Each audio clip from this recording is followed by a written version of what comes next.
Hello, myself Dr. Chennai Sarkar. This is sixth lecture on the chapter of chemical bonding. आज हम लोग पढ़ेंगे इसमें polarising power and polarisability Fajans rule. ठीक है, ये जो पोलराइजेबिलिटी एंड पोलराइजिंग पावर जो भी है उसका कॉन्सेप्ट किसने दिया? फाजन, इसलिए इसको फाजन्स रूल भी कहा जाता है। ठीक है, तो ये क्या है इसके बारे में जानेंगे। फर्स्ट क्या है, एन आयनिक क्रिस्टल कंसिस्ट, हम लोग को पता है पॉजिटिव एक कैटायन होता है, एक एनायन होता है। ठीक है, तो इसमें क्या आता है, when a cation approaches an anion the net positive charge on the cation tends to attract the electron cloud of the anion and repel the nucleus. The combined effect of these two forces is that the electron cloud of anion no longer remains symmetrical but is elongated towards the cation. This is called distortion or polarization of the anion by cation. Anion is called polarized. ठीक है, जब भी हम लोग को पता है cation and anion दोनों मिलके आयनिक कंपाउंड बनता है, आयनिक क्रिस्टल बनता है, तो इसमें क्या होता है, जब दोनों एक दूसरे को अप्रोच करता है तो पॉजिटिव, यहाँ पर ना साइज पॉजिटिव का थोड़ा हम लोग इसको छोटा भी दिखा सकते हैं क्योंकि कैटायन का साइज तो छोटा होता है, एनायन का थोड़ा ज़्यादा बड़ा होता है। ठीक है, इसमें तो इक्वली दिखाया गया लेकिन इसको आप छोटा भी ड्रॉ कर सकते हैं। तो क्या होता है, जब ये अप्रोच करता है तो क्या होता है, उसमें ये जो इलेक्ट्रॉन डेंसिटी है बाहर इसका एनायन का, वो क्या होता है, थोड़ा ऐसे डिस्टॉर्ट हो जाता है, ये कैटायन की ओर ज़्यादा झुकने लगता है। ठीक है, और न्यूक्लियस क्या भागने जाता है, इलेक्ट्रॉन आ जाता है सामने, न्यूक्लियस तो पॉजिटिव चार्ज होता है वो इधर चल जाता है। तो ये जो पोलराइज्ड हो गया इसको कहते हैं पोलराइज्ड। मतलब ये तो ऐसे में ऐसे एटम था, स्फेरिकल था, स्फेयर था, बट जब वो कैटायन की तरफ आया तो नेगेटिव, मतलब इलेक्ट्रॉन क्या है इसके और ज़्यादा बढ़ने लग गया और न्यूक्लियस इससे दूर है क्योंकि उसमें रिपल्सन है ना, तो दूर होने लगा। तो एनायन क्या हो गया, पोलराइज्ड हो गया। किसने पोलराइज किया, कैटायन ने एनायन को पोलराइज किया। ठीक है, तो ये और इसका शेप डिफॉर्म हो गया इस तरीके से हो गया, मतलब एलोंगेटेड हो गया, तो ये हो गया पोलराइजेशन। इस प्रोसेस को कहते हैं पोलराइजेशन। एंड एनायन पोलराइज होता है, एंड पोलराइजेबिलिटी किसका कहते हैं, कैटायन का, क्योंकि वो पोलराइज कर रहे हैं ना, तो कैटायन का क्या एबिलिटी, ये जो शेप को जो डिफॉर्म कर रहा है इसको कहा गया उसका पोलराइजेबिलिटी। ठीक है, the ability of a cation to polarize a nearby anion is called as polarizing power. ठीक है, ये हो गया कैटायन का पोलराइजिंग पावर। और कौन पोलराइज हो रहा है, एनायन हो रहा है, तो वो हो गया पोलराइज्ड हो रहा है। ठीक है, तो पोलराइजिंग पावर को भी for the anion it is called polarisability. Anion polarising power हो गया कैटायन का, पोलराइजेबिलिटी हो गया एनायन का। ठीक है, और पूरा होल प्रोसेस को पोलराइजेशन दे। ठीक है, the anion also has a similar effect on cation because the size of a cation is generally smaller than anion is polarized to a lesser extent. ठीक है, तो उसी तरह अगर नेगेटिव वाला भी आ रहा है तो इसमें भी थोड़ा डिफॉर्म होता है लेकिन कंपैरेटिवली कम, क्योंकि इसका साइज तो छोटा होता है ना, तो वो जो पोलराइजेशन और डिफॉर्मेशन कंपैरेटिवली कम होता है। ठीक है, तो हम लोग जनरली जो भी कहेंगे तो कौन पोलराइज्ड हो रहा है, एनायन होता है। कैटायन के पास क्या होता है, पोलराइजेबिलिटी पावर होता है। ठीक है, पोलराइजिंग पावर, एनायन पोलराइज्ड होता है। ठीक है,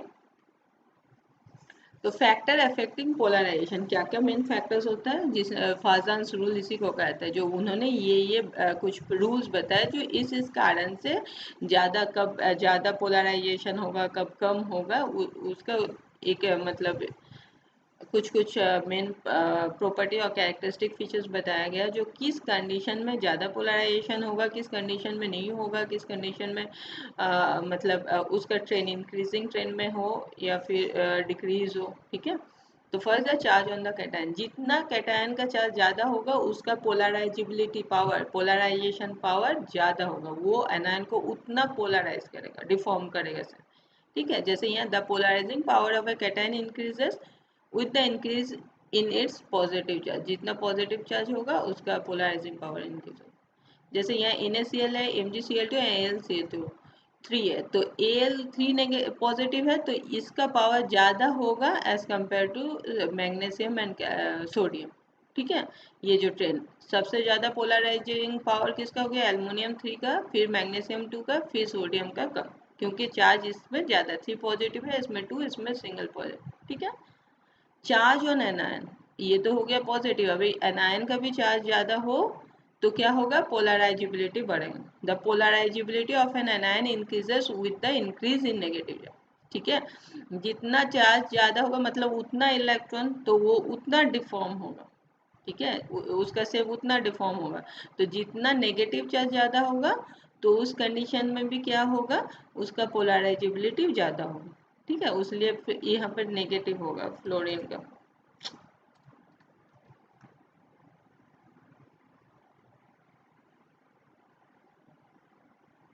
ठीक है, सिंगल नेगेटिव चार्ज, 2 नेगेटिव, इसमें 3, तो इसमें ज़्यादा पोलराइजिंग। ठीक, size of the cation, cation का जितना साइज छोटा होगा उसका उतना पोलराइजिंग पावर ज़्यादा होगा। ठीक है, और जिसका बड़ा साइज है उसका कम होगा। जैसे यहाँ पर polarising power of cation decreases with the increase in size, मतलब साइज छोटा होना चाहिए, इनवर्सली प्रोपोर्शनल। साइज छोटा होगा तो पोलराइजिंग पावर ज़्यादा होगा, और बड़ा होगा तो कम होगा। यहाँ पर जैसे सोडियम का साइज छोटा है पोटेशियम से, तो सोडियम का पोलराइजिंग पावर ज़्यादा होगा। ठीक है, उसी तरह size of anion, the polarizability of anion increases with the increase in its size। इसमें उल्टा है, इसमें कैटायन के केस में क्या है, जितना छोटा साइज उसका पोलराइजिंग पावर ज़्यादा है, लेकिन पोलराइजेबिलिटी ऑफ एनायन उसका जितना साइज बड़ा होगा वो उतना पोलराइजेबिलिटी होगा। ठीक है, चार्ज के केस में दोनों का सेम है, बट साइज के केस में एनायन का बड़ा साइज उतना पोलराइजिंग होगा। ठीक है, ये है trend. Fluorine, chlorine, bromine, iodine में आयोडीन का सबसे ज़्यादा, फिर ब्रोमीन, फिर क्लोरीन, फिर फ्लोरीन। ठीक, इलेक्ट्रॉनिक कॉन्फ़िगरेशन ऑफ कैटायन, इसमें बताया गया है a cation with 18 electron in his outermost shell has greater polarising power than a cation with 8 electron. जब चार्ज वो वैलेंस इलेक्ट्रॉन लॉस करके जब नोबेल गैस कॉन्फ़िगरेशन में आ जाता है, तो जिसका 18 हो उस देख मोस्ट ऑफ द टाइम पाया गया है कि उसका पोलराइजिंग पावर ज़्यादा है जिसका 28 हो। ठीक है, ठीक, ये एक्सेप्शन, ये कभी मतलब ये एक्सपेरिमेंटली मिला है। ठीक है, तो एप्लीकेशन, फाजन्स रूल्स का क्या एप्लीकेशन है, इससे हम लोग निकाल सकते हैं कौन कोवैलेंट होगा, कौन किस तरीके का कोवैलेंट मॉलिक्यूल होगा और कौन आयनिक मॉलिक्यूल होगा। तो ये पोलराइजिंग पावर ये काफ़ी इंपॉर्टेंट है, और इससे हम लोग पता कर सकते हैं कौन सा कोवैलेंट कंपाउंड है, कौन सा आयनिक कंपाउंड है, कौन सा मतलब आयनिक मॉलिक्यूल है।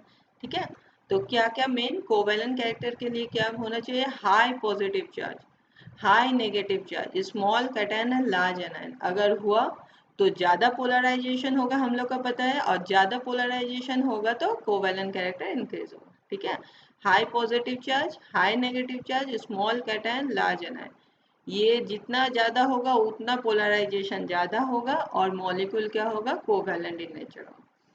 और अगर मॉलिक्यूल का लो पॉजिटिव चार्ज है, लो नेगेटिव चार्ज है, large cation and small anion है, तो वो आयनिक कंपाउंड होगा। ठीक है, जस्ट रिवर, जो ज़्यादा पोलराइज्ड होगा, जिसमें ज़्यादा पोलराइजेशन होगा वो कोवैलेंट होगा, जिसमें कम होगा वो आयनिक होगा। ठीक है, इससे हम लोग कोई भी मॉलिक्यूल देख के पता कर सकते हैं जो कौन आयनिक मॉलिक्यूल है, कौन कोवैलेंट मॉलिक्यूल है। ठीक है, जिसमें इसमें याद रखना है, ये काफ़ी इंपॉर्टेंट है। हाँ, ये तो हो गया। अभी नेक्स्ट आ गया मेटेलिक बॉन्ड, कोवैलेंट बॉन्ड खत्म हुआ, अभी नेक्स्ट आ गया metallic bond. Metallic bond metals में होता है, जनरली हम लोग का पीरियोडिक टेबल में 95 मेटल्स है, इस तरीके का टोटल 95 मेटल्स है। तो all metals have low ionisation energy, मतलब इजीली इलेक्ट्रॉन लॉस कर लेता है, hence they loss electron easily and become cation, वो जनरली कैटायन फॉर्म में रहता है। ये तो हम लोग को पता है मेटल्स जितना भी। ठीक, the cation form by loss of valence electron is called Cornell. वो जो मेटल का जो होता है सॉलिड, उसमें जो कैटायन लॉस होने के बाद पॉजिटिव आयन के फॉर्म में रहता है, उसको क्या कहा जाता है, कर्नेल। ठीक है, the force of attraction between kernel and electron that binds the atom of metal together is called metallic bond. तो उसमें क्या, ये जो इस तरीके का फॉर्म है मेटल के सॉलिड जो भी होगा, positive and electron, positive cation रहेगा, इलेक्ट्रॉन रहेगा, ये जो होता है इसके बीच का जो अट्रैक्शन है इलेक्ट्रॉन एंड पॉजिटिव आयन का, वो हो गया उसका मेटेलिक बॉन्ड। ठीक है, the force of attraction between metal and electron that bind the atom of metal together is called metallic bond. Electron and metal ion के बीच में जो बॉन्ड्स होते हैं, जो फोर्स ऑफ अट्रैक्शन होता है, वो मेटेलिक बॉन्ड। ठीक है, the strength of metallic bond is related to the number of valence electron. जितना ज़्यादा वैलेंस इलेक्ट्रॉन होगा उस मेटल का, उतना उसका स्ट्रेंथ, मेटेलिक बॉन्ड का स्ट्रेंथ ज़्यादा होगा। ठीक है, तो मेन 3 थियोरीज है, ये हम लोग जानते ही है, पर फर्स्ट लेक्चर में बताया गया है, तो उसी के बेसिस में हम लोग मेटेलिक बॉन्ड का डिस्कस करेंगे। ठीक है, फर्स्ट आ गया क्या, फ्री इलेक्ट्रॉन थ्योरी। इसमें क्या है, according to this theory metal consist of metal cation at fix position in a sea of mobile valence electron. ठीक है, मेटल कैटायन का एक फिक्स पोजीशन होगा, सॉलिड है ना, फिक्स पोजीशन होगा, और वो जो एक एक इलेक्ट्रॉन रिलीज किया वो क्या है, वो मोबाइल, मतलब वो कहीं भी घूम सकता है। ठीक है, मोबाइल इलेक्ट्रॉन होगा, valence electron. The metal ions are held together in a crystal by the attraction between the positive charge of the metal ion and negative charge on the mobile valence electron। ये तो पता ही है, यही condition है ना metallic bond का, दोनों के बीच के अट्रैक्शन।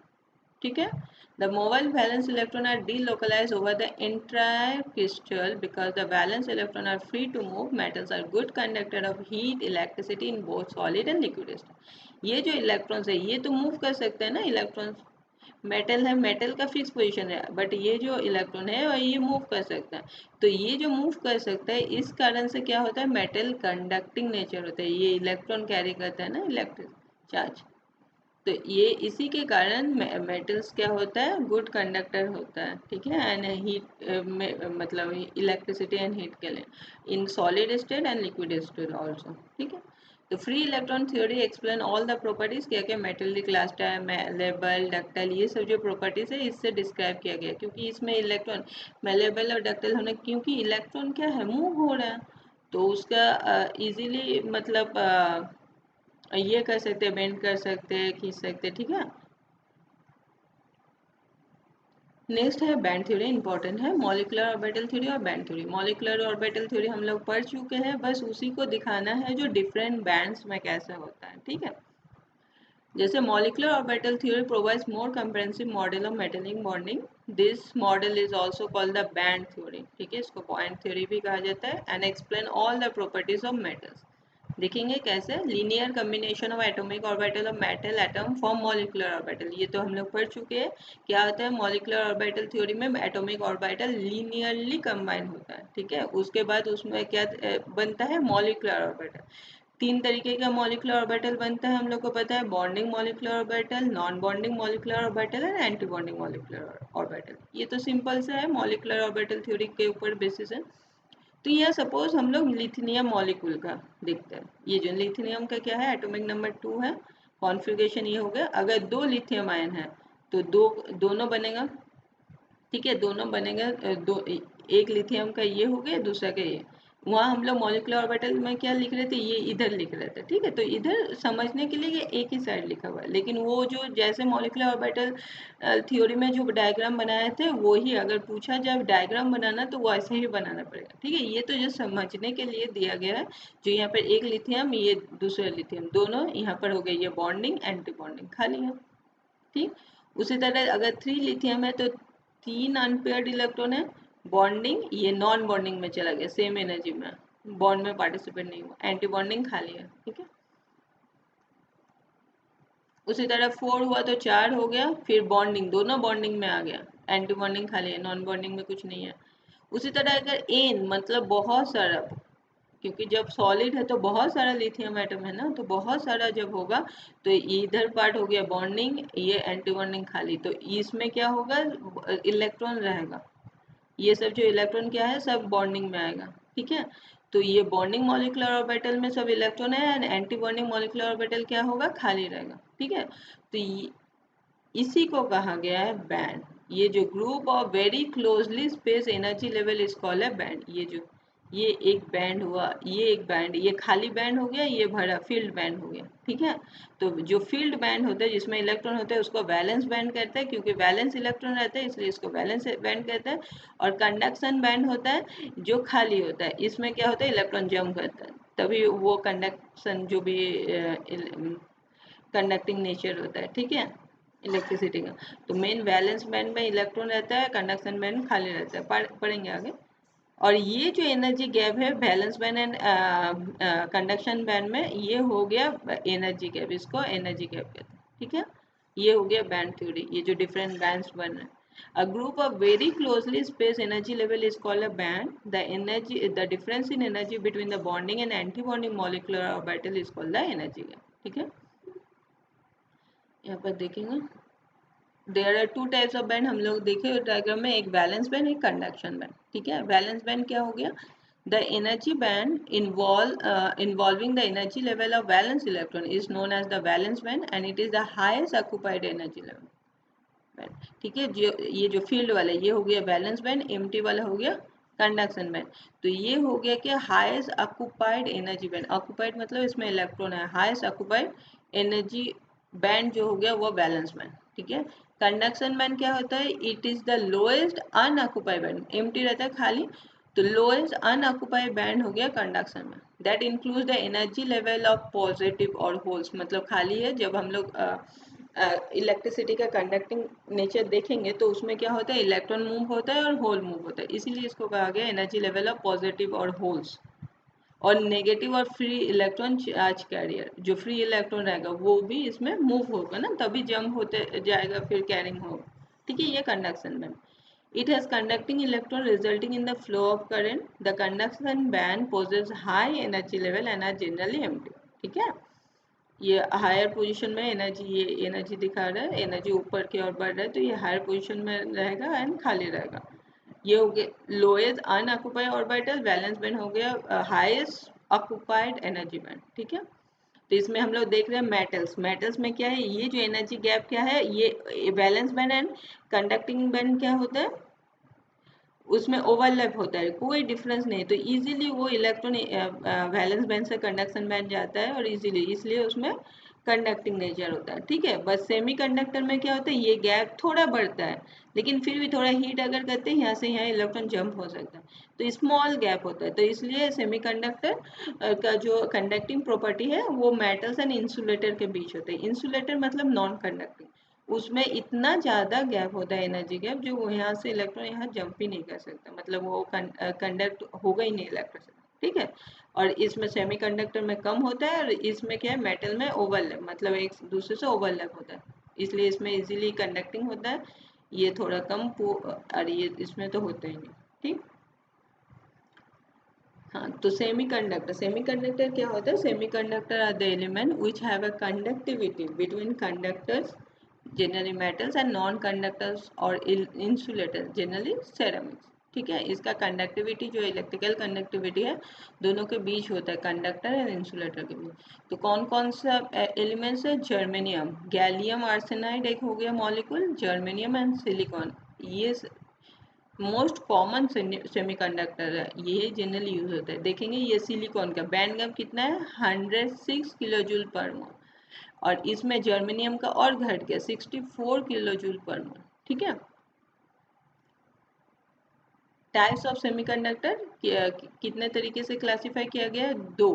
फर्स्ट क्या है, intrinsic semiconductor and extrinsic semiconductor. Intrinsic हो गया प्योर फॉर्म, वो उसमें ऑलरेडी सेमीकंडक्टिंग प्रॉपर्टीज है, तो प्योर जो भी जर्मेनियम एंड सिलिकॉन है वो हो गया इंट्रिंसिक सेमीकंडक्टर. और एक्सट्रिंसिक सेमीकंडक्टर उसको further n type and P type में डिवाइड किया गया, क्लासिफाई किया गया, वो हम लोग आगे देखेंगे.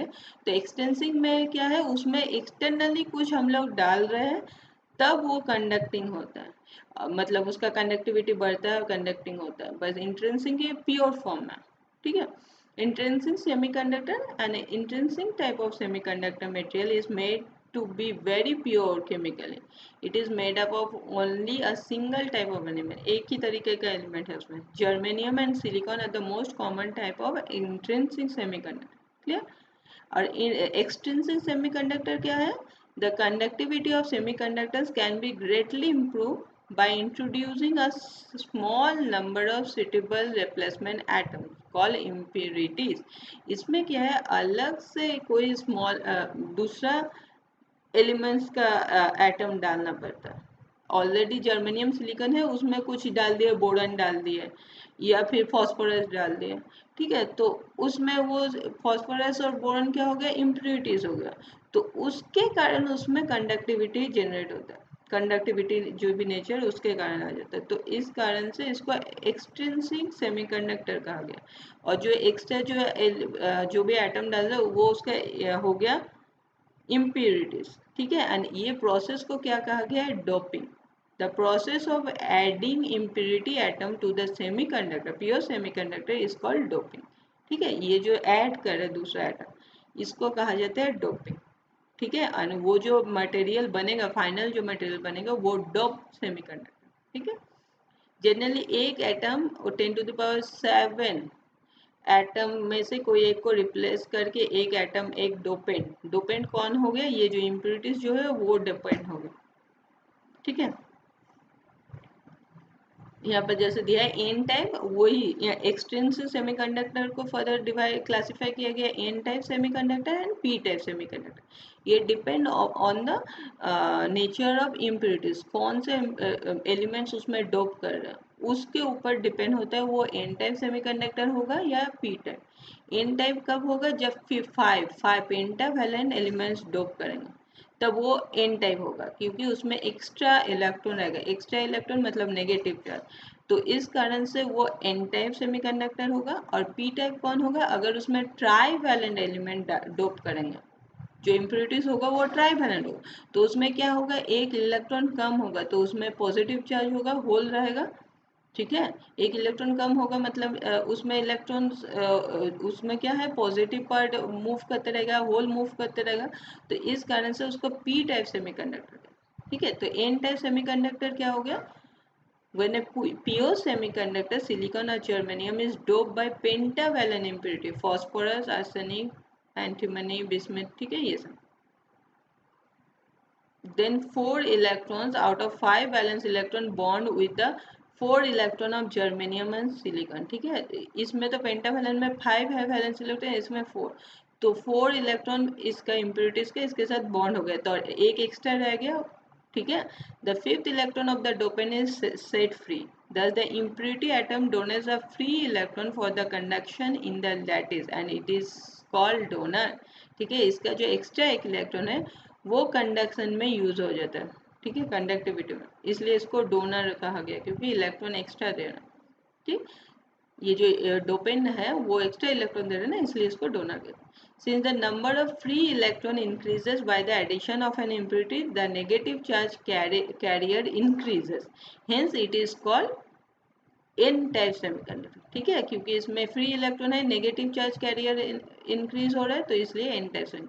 यहाँ पर देखेंगे सिलिकॉन, इसमें पेंटावैलेंट ये दिया पीबी, तो इसमें क्या सिलिकॉन का 4 होता है वैलेंस इलेक्ट्रॉन, 1 2 3 4 हो गया, और ये पीबी का एक तो इलेक्ट्रॉन दिया बॉन्डिंग में। ठीक है, उसी तरह इस सिलिकॉन का भी 4 वैलेंस इलेक्ट्रॉन और एक इलेक्ट्रॉन कौन दिया? PB.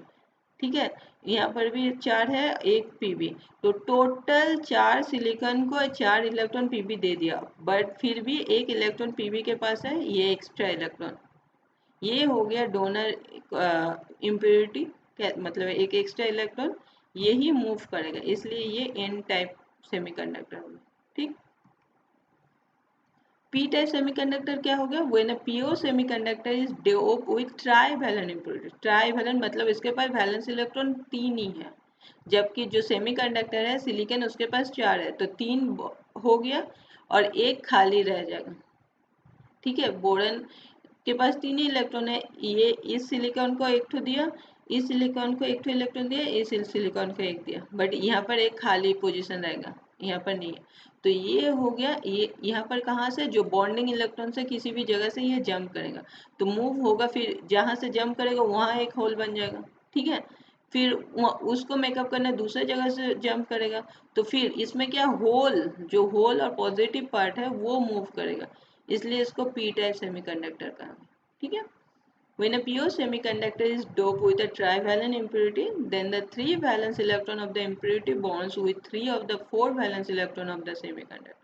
This leaves an absence of electron or hole in the impurity. These impurity atoms which are ready to accept bonded electron are called acceptor. With the increase in the number of impurities, holes are increased. Hence, it is called p-type semiconductor. Clear? बताएं, वही है सिम। Next है application of semiconductor, क्या क्या application है इसका देख लेंगे। Semiconductor are use in almost all electronic devices for various purposes like transistor, diodes, photo sensor, micro controller, integrated chip, ये सब में सेमीकंडक्टर का यूज होता है। ठीक है, टेम्परेचर सेंसर में भी सेमीकंडक्टर के डिवाइस यूज होता है। 3D प्रिंटिंग मशीन में भी यूज होता है। Microchips and self driving car, इसमें भी सेमीकंडक्टर यूज होता है। उसी तरह कैलकुलेटर, सोलर प्लेट, कंप्यूटर, सब में सेमीकंडक्टर्स का वो चिप यूज होता है। ठीक है, ये सब एप्लीकेशन हो गया, तो इसको भी पढ़ लेना है। ये वाला भी टॉपिक खत्म हुआ। नेक्स्ट इसका लास्ट टॉपिक बचा होगा, वो पढ़ेंगे हम लोग, hydrogen bonding and wonder process. Thank you.